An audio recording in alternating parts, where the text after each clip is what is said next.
What's up, Hobby Maniacs? From Baer here today with our first look review of White Dwarf 124 and a little gameplay preview as well of the new Lost Patrol game for Warhammer 40k. Spiky bits. Make sure you stay in the trenches by becoming a supporter over on Patreon and also scoring yourself some free miniature swag in the process. Subscribe to this YouTube channel.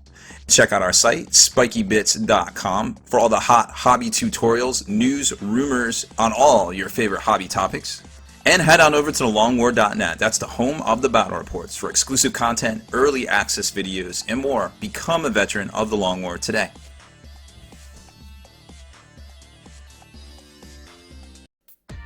So today's issue is actually pretty cool. It's for the most part dedicated to the new Lost Patrol game, which, as you could imagine, that's par for the course when it comes to Games Workshop. When they're doing a new game preview, we've seen it in the past with the Silver Tower, and now we're seeing it with Lost Patrol. So they go over the new releases, which there's actually some stuff for 40k coming out this week as well. But then it gets really into talking about Gene Stealers, spotlight on. There's a Slayer Sword winner in here, the most recent one, but really it's all about like the Lost Patrol. There's no paint splatter. There's a little bit of a teaser at the end, but when it comes right down to it, this really is a showcase of Lost Patrol. So let's talk about the new releases. Of course, you got Lost Patrol, the game that's coming out this week. It is what do we got? $60 US. Comes with I think 28 or 30 tiles, as well as all of these Gene Stealers. I believe there's 8, 2, 4, 6, 8, 10, 12 Gene Stealers, so 2 sprues of Gene Stealers, and then 1 sprue of Space Marine Scouts, along with all the packaging and like how-to and things like that. We're going to talk some more about them in a second, Lost in the Jungle. And then here is the other 2 new releases, 2 new Start Collecting boxes for Warhammer 40k, both $85 US, both about a $50 savings over their MSRP if you add them up all separately with the stuff in here. Now, Chaos players out there kind of like, that's not really a good selection for us, but remember, this is kind of the crossover with the whole Vedros, the whole new starter set that's going to be in big box stores. When people get their Vedros stuff, they get the little card, hey, go to Games Workshop, start your hobby here. Then they start moving into, they start coming in. The very first site they go to, the website address they tell them to put in is the site with all the Start Collecting boxes. So as you can imagine, there's a little bit of a disconnect with veteran players, except for the savings, and newer players where they're just like picking stuff out because it's air quotes cool. You know what I mean? So I'm sure you can kind of appreciate that, where the point where we all started at too. But this is a great deal here. I feel like if you want to pick up some Tempestus guys, you get 2 of the boxes plus the Tarox plus a Commissar.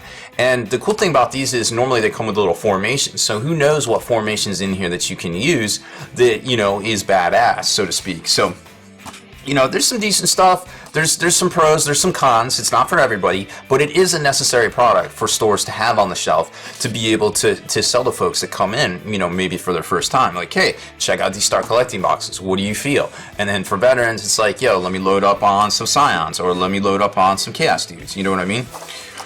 So then the big feature that I want to get to, and we're going to spend the majority of time on this one right here, is how to play Lost in the Jungle. Okay, so Lost in the Jungle is a really interesting game. It pits 5 scouts against a jungle full of Gene Stealers, represented by the 12 guys that comes in here.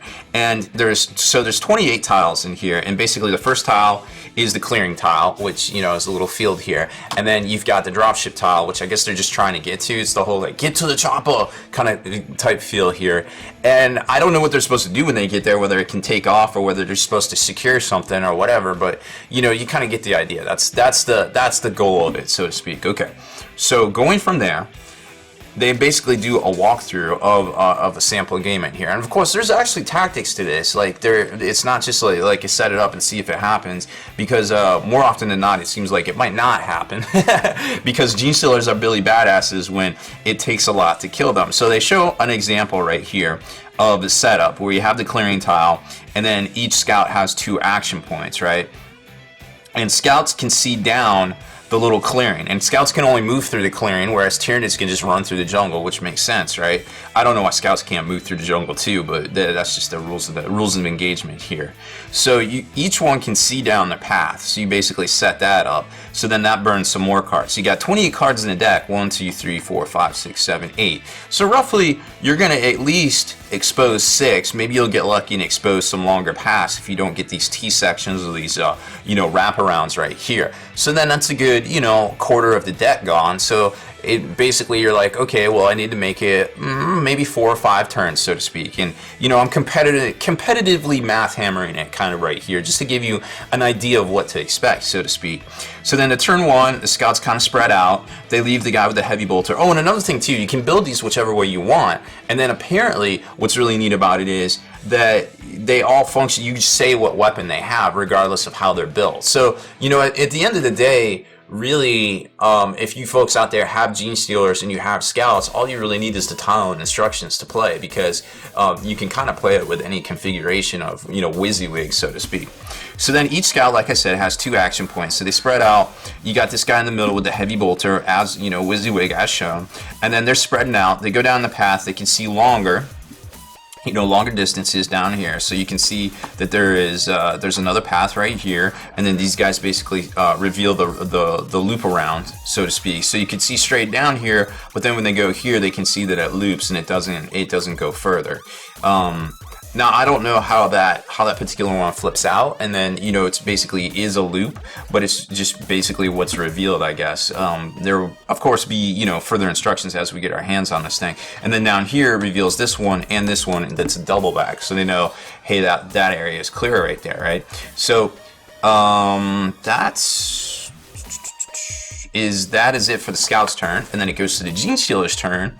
And the Gene Stealer guy basically doesn't reveal anything. But what Gene Stealers do is actually, as tiles can't be seen, during the Gene Stealer turn, you basically pick those tiles up because they disappear, air quotes, in the fog of war, from what it looks like. So right here, the Gene Stealers basically gets to take 3 actions a turn, which I guess includes adding a Gene Stealer each here, right? And then they basically throw him right in front of this guy right here that's not on Overwatch. Well, I guess he is kind of on Overwatch. So then they're basically attacking here. Each Gene Stealer in this tile has a score of 2 in combat. So the Gene Stealers have a total score of 6. The Scouts must roll equal to or that on the dice to draw. So, well, it's a D6, right? And even higher to win. So you need some modifiers. Even with the covering fire of +1, their score is a 5. So 5 total. So this guy right here is ripped to shreds, and Pluvanius is forced to retreat, it looks like. So one of the Scouts is down already, right off the bat. Oh no. So you see this guy right here that's spread out, so they basically appeared in this quarter, or this tile, and then killed the guy forced back to retreat back into the space here with the heavy bolter, which was giving them the +1 for covering fire. So then the Scouts turn like, oh, it's getting real. All right, let's regroup. Let's go up here.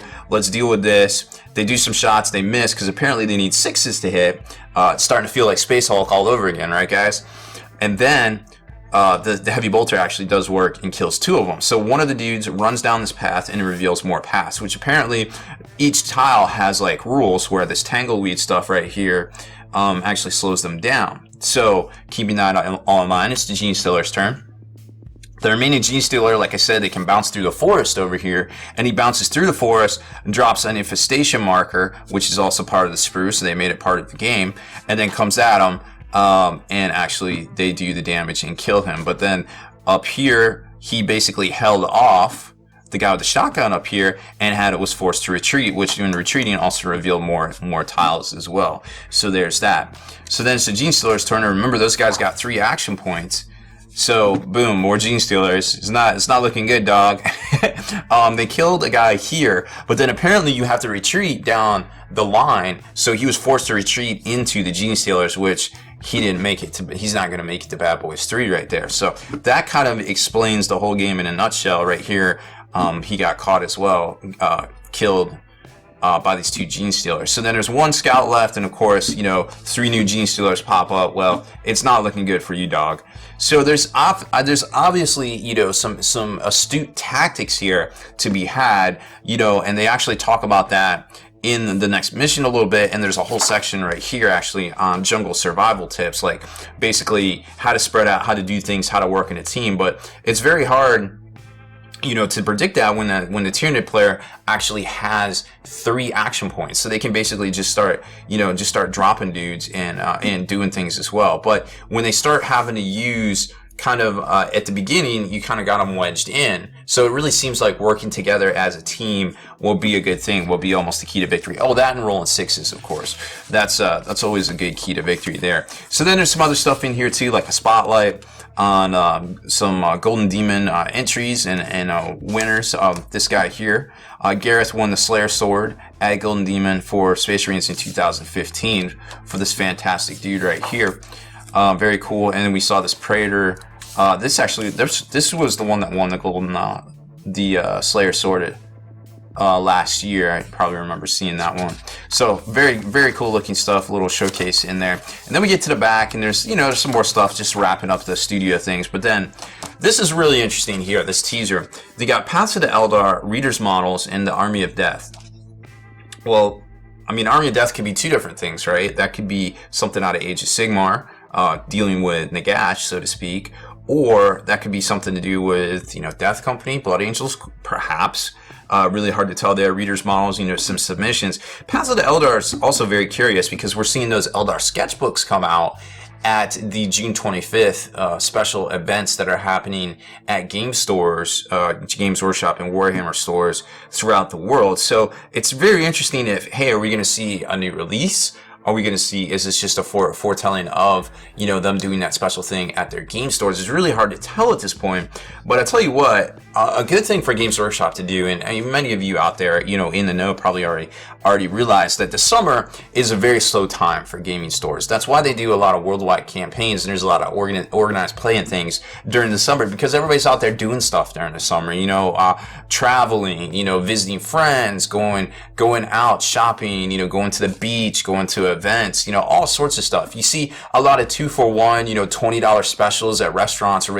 It's a tough time for restaurants even, So we're basically, the game store is like, in lack of a better term, a nerd bar. You know what I mean? Maybe some have booze, but some don't for the most part. But that's really what a game store is, if you think about it in a nutshell. It's basically a nerd bar. So when you start thinking about, Games Workshop and their plans for world domination, you start to realize, well, now we've seen 2 special days. We've seen a very special, was it the 100th store opening special day in May. Now we're seeing this random June 25th special day, which doesn't really have any significance other than the fact that they're just kind of making it an exclusive only day that you can come in and get some stuff. So I'm almost wondering if we're going to see that throughout the summer. As Games Workshop knows that those days are basically tough for game stores, and their stores included, just to help to make sure that weekend they're getting people in the stores. It's towards the end of the month. People are less likely to spend money. It's just the way, human nature and human money kind of works, so to speak. So that's kind of really interesting to me, that if Games Workshop is kind of making their own, Best Buy sale day, this is our one day, our exclusive day, don't miss it kind of type deal there. So I actually dig it. If somebody is doing this on purpose at Games Workshop, some retail planning, and there's some serious thought going into this, I am very excited for the future of Games Workshop, because I think they are really firing on all cylinders, except for a lot of the times when the details get them, like stuff like last week's bases, the stuff with that miniature, that special Captain Sentos miniature that was forge rolled, and that caught a lot of people off guard. I feel like if Games Workshop had just said something about it, that it would have put people at ease, like, hey, this is a new material, and or whatever, or it's Finecast, or we've refined Finecast, or we're going to be using Finecast in the future. I mean, I get it. It's probably not worth casting something up in plastic if you're only going to make 100 for the 300 stores worldwide, or you're only going to make 100 for you figure how many is each store going to get? 10, and so you're only going to make 1,000 of them. That's probably not worth spinning up a plastic injection molded sprue for. But at the end of the day, you know, there was a lot of negativity on the internet because of it. So I feel like if Games Workshop is working on their retail game, obviously, they need to work on their public image game. They really do. They need to get their medias straight, and they really need to work on their image game, because that at the end of the day is the one thing that determines, you know, the hearts and minds of your consumers. People are always going to bitch about the price. Let's just face it. You know, there's nothing you can do about that. But they're making great gains with these bundles that they can do. You know, these start collecting bundles, the bigger army box bundles they do from time to time, stuff like the Knight Renegade, stuff like the Horus Heresy. So they're making big gains there in that regard. But at the end of the day, it's really about the hearts and minds, and the devil is always in the details. And there's been those two little things that have cropped up in the past month to really kind of like bite them in the ass, so to speak, in the court of public opinion, I feel like. And I really don't want to see that. Like, I just want to see everybody be happy, and that the hobby just move forward, and everybody love the new direction and the new products and the new things Games Workshop's doing. So, you know, I'm really, you know, I'm up here on my soapbox for the last, you know, 3-4 minutes or whatever, but if Games Workshop can really start mastering those two facets, which it seems like they're definitely doing it in the retail market, I think if they can go forward and really start working on this public image, this PR stuff, this hearts and minds of consumers / hobbyists, that they can really have make some serious gains, you know, in their overall business plan, I feel like. So I can't wait to see that. I'm very hopeful. And hey, P.S. Games Workshop, you can always reach out to me. I'd love to do some consulting for you. You know, we can talk. We can discuss my fee. All right, y'all. That's it for this one. Have a good weekend hobbying.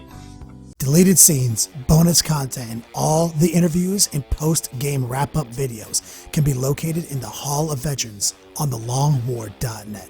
Visit thelongwar.net today and try a week completely free with no strings attached. That's not all. Thelongwar.net is also your hobby resource for exclusive early access with an ad-free experience to all your favorite videos. Members of the Hall of Veterans gain early exclusive access to multiple hobby videos.